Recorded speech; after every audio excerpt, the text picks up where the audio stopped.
போராட்டத்தையும் கண்டு சோர்ந்துராதீங்க. ஏனென்று சொன்னால் உலகத்தில் உபத்திரம் உண்டு. அந்த உபத்திரவத்தை எல்லாம் ஜெயித்த இயேசுவை நோக்கி பாருங்க. உபத்திரவத்தை காட்டிலும் ஜெயித்த இயேசுவை பார்ப்போம். கல்வாரி சிலுவையிலே வெற்றி நிறைவே மகத்துவத்தை தந்த தேவனை பார்ப்போம். உபத்திரம் நம்பாளுங்களால நமக்கு வரும், மற்றவங்களால வராது. அந்த உபத்திரவத்தை மேற்கொள்ளுகிற கிருபை நமக்கு ஆண்டவர் கொடுத்திருக்கிறார். ஆமென். அப்ப அநேக தரம் என்னை நெருக்கினார்கள், ஆனாலும் என்னை மேற்கொள்ளாமலே போனார்கள்.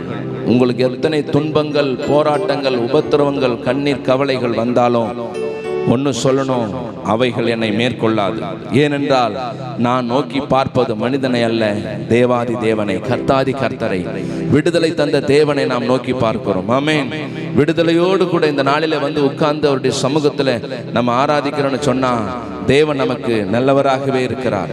அவர் ஜீவன், பலன், சுகம் தந்தவராகவே நமக்கு இருக்கிறார். நமக்கு நல்ல பரிபூர்ணமான விடுதலை தந்திருக்கிறார்.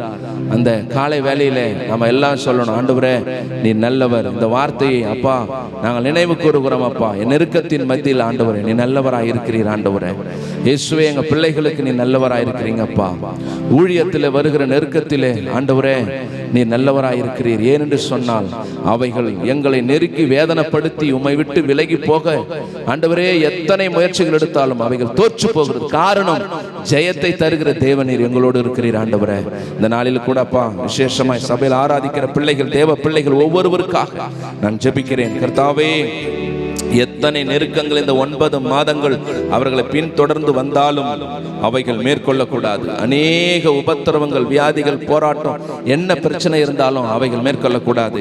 காரணம் என்ன? உண்மையோடு, தேவ கிருபையோடு, தேவ தயவோடு உங்களுடைய சமூகத்தில் வந்து உம்மை நோக்கி பார்க்கிற பிள்ளைகளை கர்த்தாவே நீர் உயர்த்துவீராக, நீர் பாதுகாத்துக் கொள்வீராக. உம்முடைய அன்பை மட்டும் நாங்க பேசுறோம்ப்பா. ஆண்டவரே அது எல்லாவற்றையும் மாற்றும். ஆண்டவர் எப்பேற்பட்டவனையும் மாற்றி இருக்கிறதே. ஆண்டவரே உம்முடைய அன்பினாலே ஆண்டவரே சகலத்தை நீ செய்ய முடியும்ப்பா.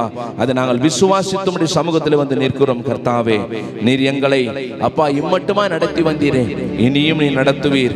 இனியும் எங்களை பாதுகாத்துக் கொள்வீர். இனியும் எங்களுக்கு நல்ல ஆலோசனைகளை தருவீர். இன்னும் எங்களுக்கு என்னென்ன காரியங்களை நேர்த்தியாய் செய்ய வேண்டும் அவைகளை செய்ய இந்த பிள்ளைகளுக்கு நல்ல ஆண்டவர் வழிகளை காட்டுவீராக என்று நாங்கள் ஜெபிக்கிறோம். கர்த்தாவே உம்முடைய கரத்தில் எங்களை தாழ்த்துகிறோம். கர்த்தாவே உம்முடைய கிருபை மட்டும் எங்களோடு கூட இருப்பதாக. கரங்களை தட்டி ஆண்டவர் நன்றி சொல்லலாம் பார்க்கலாம். இந்த காலை வேளையிலே நன்றி என்று சொல்லி ஹல்லேலூயா. எப்பொழுதும் அவர் நல்லவராகவே இருக்கிறார்.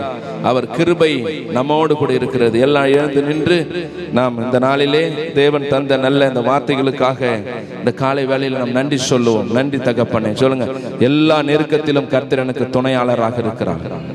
இக்கட்டு நேரத்திலே எனக்கு துணையாளராக இருக்கிறார்.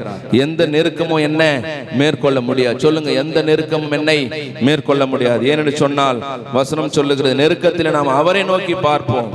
இதுவரைக்கும் நம்ம யாரை நோக்கி பார்த்தோமோ இனி கர்த்தரை நோக்கி பாருங்க, அவரை நோக்கி பாருங்க. குடும்பத்துல பிரச்சனை, போராட்டம் வரும்பொழுது இந்த வசனத்தை நோக்கி பாருங்க, வேற யாரையும் பார்க்காதீங்க, வார்த்தையை நோக்கி பாருங்க. அந்த வார்த்தை சொல்லுகிறது, எத்தனை துன்பங்கள், நெருக்கடிகள் வந்தாலும் நான் உன்னோடு கூட இருக்கிறேன். சோர்ந்து போகாம கடைசி பரியந்தம் நம்ம உறுதியாக விசுவாசத்தில் நிற்கும் பொழுது நம் லக்கை காணலாம், நம் அக்கறை காணலாம். கிருபையாக தேவன் நம்மை வழிநடத்தி நம்மை பாதுகாத்துக் கொள்வாராக. நம்முடைய ஜெபத்தை எல்லாவற்றையும் அவர் கேட்டிருக்கிறார். எத்தனை பேர் விசுவாசிக்கிறீங்க? எல்லா ஜெபத்தையும் கேட்டிருக்கிறாரு.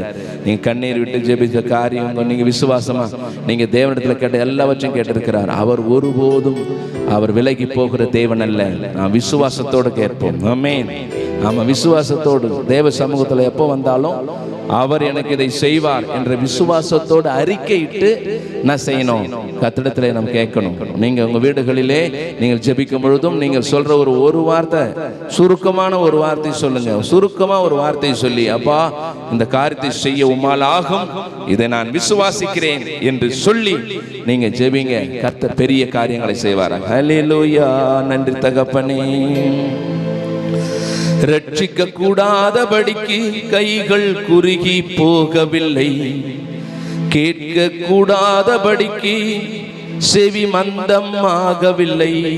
அவருடைய கரம் ரட்சிக்க கூடாதபடிக்கு குறுகி போகல, கேட்க கூடாதபடிக்கு அவருடைய செவி மந்தமா இல்லை. எல்லாவற்றையும் அவர் அதன் காலத்திலே நேர்த்தியாய் செய்கிற தேவன். அவர் நம்மோடு கூட இருக்கிறார். எல்லா கரங்களை வச்சு சொல்லாமா? பரலோக பிதாவே உமக்கு நன்றி அப்பா. ரட்சிக்க கூடாதபடிக்கு உடைய கரம் குறுகி போகல ஆண்டவரே. நீ யாரெல்லாம் ரட்சிக்கணுமோ, யாரெல்லாம் இங்க கொண்டு வரணுமோ இயேசுவே அது உம்மால் ஆகும் அப்பா. தகப்பனே, உம்முடைய கருத்துல எங்களை தாழ்த்தி நாங்கள் ஒப்பு கொடுக்கிறோம் ஆண்டவரே. எங்களுடைய எல்லா காரியத்தையும் உம்முடைய செவி கேட்டுக்கொண்டிருக்கிறது. என் தகப்பனே, நீர் எங்களுக்கு தருகிற எல்லா நன்மைகளுக்காக நாங்கள் நன்றி சொல்லுகிறோம்.